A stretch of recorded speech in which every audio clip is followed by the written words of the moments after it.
दोस्तों, एक बार फिर से स्वागत है आप सभी का आपके अपने favourite English learning channel scholar English पर। मेरा नाम है दीपिका कुमावत और मैं इस चैनल पर वेरियस कॉम्पिटिटिव एग्जाम्स के लिए इंग्लिश सब्जेक्ट टीच करती हूँ। तो बेसिकली आज के इस वीडियो में हम डिस्कस करने जा रहे हैं वन वर्ड सब्स्टिट्यूशन। तो चलिए और ज़्यादा देर ना करते हुए बढ़ते हैं हमारे वीडियो की ओर और जानेंगे कि आज का हमारा सबसे पहला वर्ड कौन सा है। तो हमारा सबसे पहला वर्ड है साइनोफोबिया। साइनोफोबिया का मतलब होता है फोबिया ऑफ डॉग्स, यानी कि कुत्तों का भय। यानी कि जिन लोगों को कुत्तों से यानी कि डॉग से बहुत ही ज़्यादा डर लगता है, उस डर को, उस फियर को, उस फोबिया को कहा जाएगा साइनोफोबिया। देन इसी के साथ हम आगे जाएंगे हमारे नेक्स्ट वर्ड की ओर और जानते हैं कि इसके बाद हमारा अगला वर्ड कौन सा है। तो इसके बाद हमारा अगला वर्ड है टायरो। टायरो का मतलब होता है one who is new to a profession, यानी कि नौसिखिया।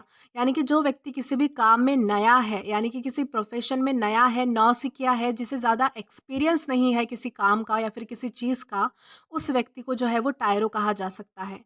देन इसी के साथ हम आगे बढ़ेंगे हमारे नेक्स्ट वर्ड की ओर और जानते हैं कि इसके बाद हमारा अगला वर्ड कौन सा होता है। तो इसके बाद हमारा अगला वर्ड है ड्रोमोमैनिया। ड्रोमोमैनिया का मतलब होता है मैनिया फॉर ट्रैवल, यानी कि घूमने का शौकीन।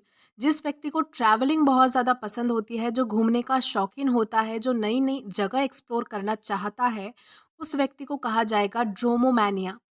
देन इसी के साथ हम आगे जाएंगे हमारे नेक्स्ट वर्ड की ओर और जानेंगे कि इसके बाद हमारा अगला वर्ड कौन सा है।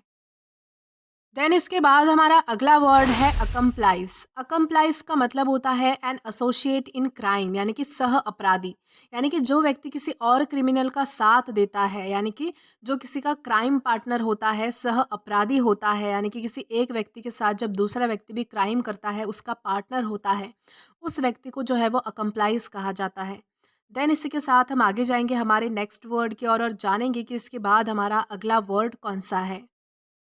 तो इसके बाद हमारा अगला वर्ड है ऑन्कोलॉजी। ऑन्कोलॉजी का मतलब होता है स्टडी ऑफ ट्यूमर्स, यानी कि कर्क रोग विज्ञान।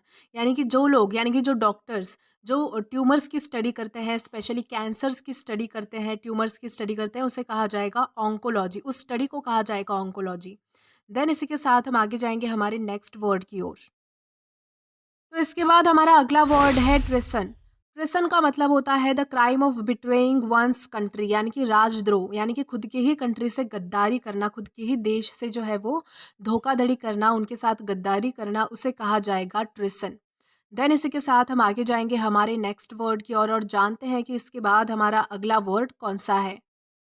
देन इसके बाद है स्कैवेंज। स्कैवेंज का मतलब होता है search for and collect anything usable from discarded waste, यानी कि कचरा उठाना। यानी कि जब भी जो है वो किसी यानी कि जो वेस्ट चीज़ है, यानी कि अनयूजेबल चीज़ है, उसमें से जो है वो जब कोई यूजेबल चीज़ सर्च की जाती है, यानी कि काम की चीज़ ढूंढी जाती है कचरे में से, तो उसे कहा जाएगा स्कैवेंज। देन इसी के साथ हम आगे जाएंगे हमारे नेक्स्ट वर्ड की ओर और जानते हैं कि इसके बाद हमारा अगला वर्ड कौन सा है। तो इसके बाद हमारा अगला वर्ड है वर्बिएज। वर्बिएज का मतलब होता है एक्सेसिवली लेंदी स्पीच, यानी कि बहुत बड़ा भाषण। यानी कि जब कोई व्यक्ति जो है वो बहुत ही लेंदी स्पीच, यानी कि बहुत बड़ा भाषण देता है, तो उसे कहा जाएगा वर्बिएज। देन इसी के साथ हम आगे जाएंगे हमारे नेक्स्ट वर्ड की ओर और जानते हैं कि इसके बाद हमारा अगला वर्ड कौन सा है। तो इसके बाद हमारा अगला वर्ड है हैकल। हैकल का मतलब होता है interrupt a public speaker with derisive और अग्रेसिव कमेंट्स और अब्यूज़, यानी कि सवालों से बात काटना। यानी कि जब भी कोई पब्लिक स्पीकर कोई बात बताता है, तो उसके सवालों को जो है वो बहुत ही अग्रेसिव कमेंट से, यानी कि बहुत ही बुरे तरीके से और अब्यूजिव मैनर से, यानी कि गालियाँ देकर या फिर कुछ उल्टे सीधे कमेंट्स कर कर या फिर सवालों से, अपने सवालों से बात काटने की कोशिश करना, ऐसे उसे कहा जाएगा हैकल। देन इसी के साथ हम आगे बढ़ेंगे आज के हमारे लास्ट वर्ड की ओर और जानते हैं कि इसके बाद हमारा लास्ट वर्ड कौन सा है। तो हमारा वर्ड है वर्चुअसो। वर्चुअसो का मतलब होता है a person highly skill in music, यानी कि कला प्रवीण व्यक्ति। यानी कि जिसके पास जो है वो म्यूजिक में बहुत ही अच्छी कला होती है, बहुत ही ज़्यादा स्किल्स होती है, वो कुशल होता है, उसे कहा जाएगा वर्चुअसो। तो दोस्तों, आज के लिए बस इतना ही। आई होप आपको ये वीडियो ज़रूर पसंद आया हो, और अगर आपको ये वीडियो पसंद आया है तो do like this video, subscribe the channel and share as much as you can.